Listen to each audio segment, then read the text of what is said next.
Iran and Venezuela, two unlikely but strategic partners united by a common foe, the United States.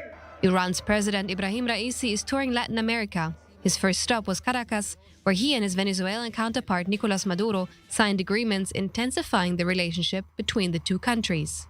Hemos firmado 25 acuerdos.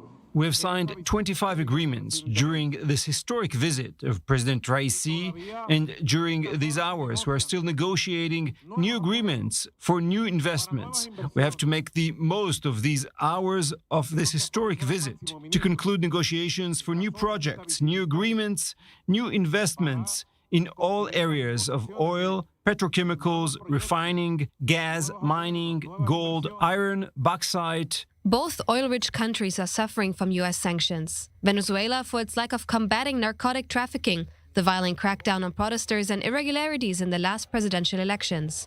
Iran is under EU and U.S. sanctions for its enrichment of uranium and human rights violations in the country. And the Iranian-Venezuelan friendship is not new.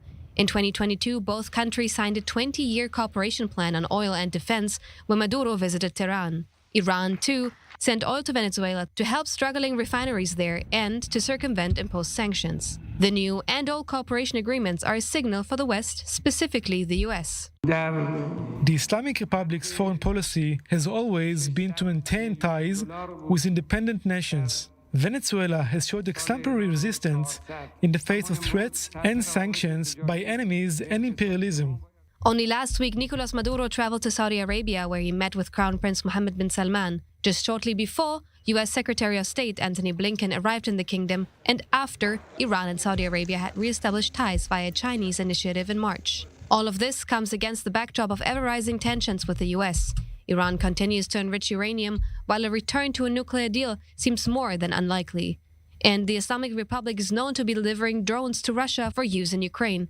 New accusations say that Iran is providing material to Russia to build its own drone manufacturing facility. In South America, Raisi too wants to improve ties with its other so-called friendly countries, Cuba and Nicaragua. Again, the common denominator here is that both countries are under U.S. sanctions and are partners of Russia.